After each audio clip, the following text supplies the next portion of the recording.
Chapter 42. No Man's Road.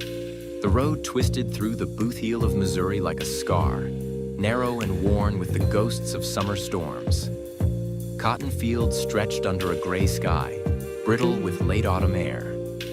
Dakota Brown had one hand on the wheel, the other resting near the gear shift, her fingers tapping out a rhythm that only she seemed to know. Angela Lacey sat beside her, window cracked just enough for the wind to thread through the silence. She scrolled idly through her phone, case files, texts, unread emails from people who didn't know where she was or why she hadn't called back. Fairfax, Virginia was still a day out, but they were making good time. Or had been. Then blue and red lights flared from behind them like a warning shot from God. Dakota sighed, pulled over slowly, and cut the engine. Her face was unreadable, but her jaw had set the way it always did when something rubbed her the wrong way. What now? Lacey muttered.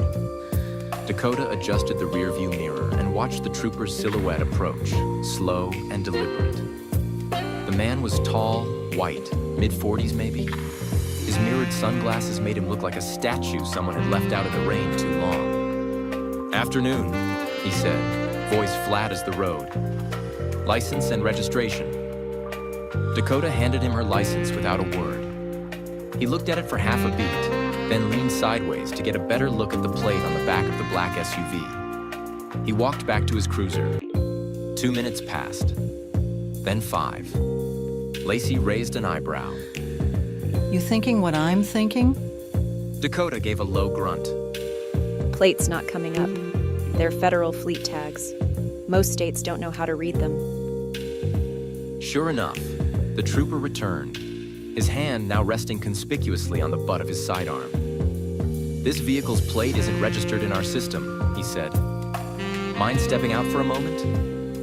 Dakota opened the door and stepped out slowly, deliberate in every movement, projecting calm without conceding ground. Mind telling me why I'm being asked out of my vehicle? She asked. He took off his sunglasses, his eyes narrowing. "It's procedure when something doesn't check out, and I haven't confirmed your identity."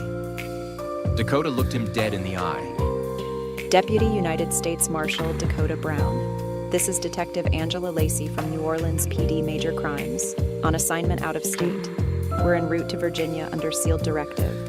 Now tell me, are we being detained for a lawful reason, or are you trying to impress somebody back at the post? For a long moment, the only sound was wind scraping across the cotton fields. The trooper hesitated. That was all Lacey needed to open her door and step out, holding her own badge in plain sight. We don't have time for this, She said, voice sharp. and neither do you. The man's posture faltered, not fully defensive, not quite apologetic, caught in that liminal space between authority and dread. Dakota took a step forward.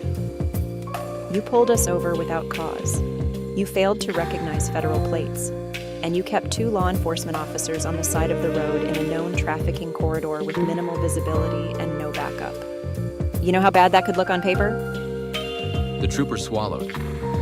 "Just following procedure," No, Dakota said coolly.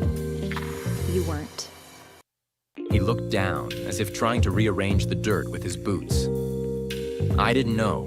You don't look the part." Dakota blinked once. And what does that mean? He said nothing. The silence was answer enough. Lacey folded her arms. We could take this up with your captain. We should, but we're in a hurry. And lucky for you, we don't have time to educate every small-town badge about the reach of federal jurisdiction. Dakota stared at the man for a beat longer, letting the moment burn just enough to leave a mark. Next time, She said, ask yourself what you're really seeing, and whether your fear is about the tag or the woman behind the wheel. They got back in the SUV. The trooper mumbled something that might have been an apology, but didn't push it further. Dakota eased the vehicle back onto the road. Lacey said nothing for a while, letting the weight of it all settle between them. Finally, Dakota spoke, quiet and clipped. If we file, he loses his badge. Wouldn't be the first time it happened to someone who needed it. Dakota nodded, eyes on the horizon. But not today. Let him sit with the fear of what almost happened. The road stretched ahead like a promise or a threat. Nobody could say which. But the engine purred steady beneath them, and they kept moving. Toward Fairfax,